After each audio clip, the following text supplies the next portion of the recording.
does it mean for you to have the culture, your culture on the back of the pro team's jersey? For me, it's very important. Throughout my design process, I wanted to make sure that community was represented on those jerseys. Being able to see the boys, wear that when they go on the court, you can feel, it's much more than just the team that's on the court. It's the whole community behind them, backing them to, do well, and it gives the boys a sense of pride as well, knowing that, there's such a huge community following behind them and supporting them throughout their first season in the league. So for me, it's just been an honour to be involved in that process. Davo? Well, I mean, for me, it's a huge step forward. I'm pretty sure this is the inaugural Indigenous round, and so for me, it's something that, well, my Aboriginality is something that I take very big pride in, and for me, it's something that I'm going to be very proud to wear on Sunday. Yeah, look, these two gentlemen next to me have done a great job representing the Indigenous round to the utmost. The jersey looks incredible.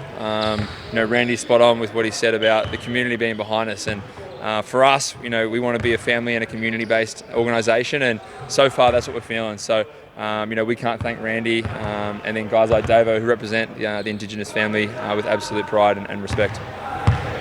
In the same district as Melbourne United in the Wandering area, how did you differentiate the two designs and the Melbourne United compared to the South East Melbourne Phoenix? Yeah, no, that's a good question. I think I was really excited throughout the process because I feel like there is such a difference that we could represent, through the jersey as well. Being in Melbourne, there's sort of a blanket thrown over, the two teams at times. So on the jersey, you'll see, the leaves that are represented on the front of the jersey. So I wanted to try and replicate the view of the mountains. So you'll see the leaves down the front. So I think that's unique to Southeast Melbourne, where their base is. They've got a lovely view of the Dandenong Ranges, which features plenty of trees, and it's away from the city where Melbourne United sort of tend to be a little bit more. So I think that's unique for Southeast Melbourne, and trying to find a way to represent that, and through being able to use Southeast Phoenix green is a really good opportunity to do that. So I think it came up pretty well. Is there anything particularly for you that represents something that people might not notice, or is there something that people might not recognise immediately but means a lot to you and the school?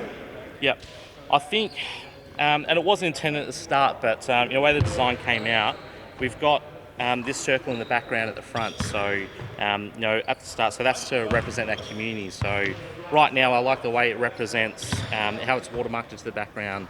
The community being behind the team, being behind the Phoenix itself. So for me, it just brought in that impact of that community support, being behind the team, moving forward. So it's a nice little way that tied in. A lot of people see, designs like that and sort of see it as just a, generic,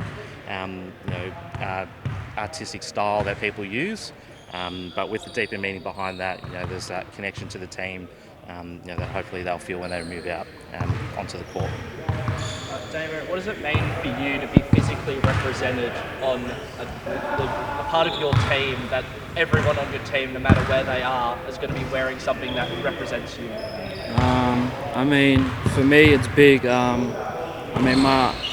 My tribe and where I'm from, it's central New South Wales. I know this isn't my tribe or who I represent, but the fact that there's such a camaraderie about it, the guys aren't questioning it, they're just throwing on the jersey and they're representing it, it actually means a lot to me. So going out there and putting it on is something that I'll take pride in, and I'm sure the guys will wear it with great respect. Creaky, at the end of the training, you guys split up into pairs and gave each other constructive feedback on it, and it felt like a whole community or a family. Is that something that has come from this sort of environment and the discussion between your group? Yeah, look, most sessions we get in pairs before and after. We give each other honest ideas of what we want to try and get out of the training session, what we want to try and implement during the week's game. And then post-session, we reevaluate that. We reassess where we're at, we give each other honest feedback, and it's something that we've tried to do. So we try and be honest, we try and communicate well, we try and include everyone in the group, so we share as a group.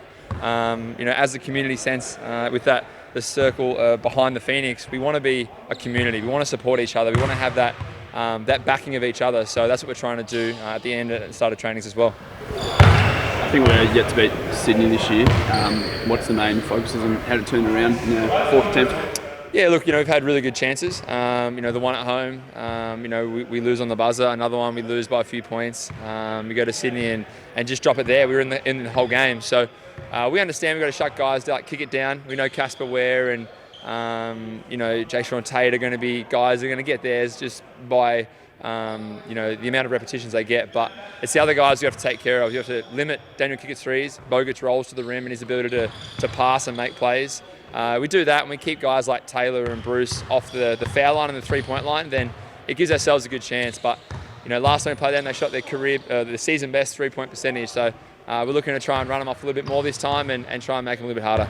And the boys look like they were having a bit of fun at training. You were nearly putting a backwards alley-oop in. Yeah. We're trying to catch some of the boys sleeping today. It was the end of practice. We're going through some scouts. So we tried to catch, I think Deng might have been slipping. So we almost pulled it off. It was almost one for the highlight reels, but I'm getting a bit old, so these legs don't jump as high as they used to.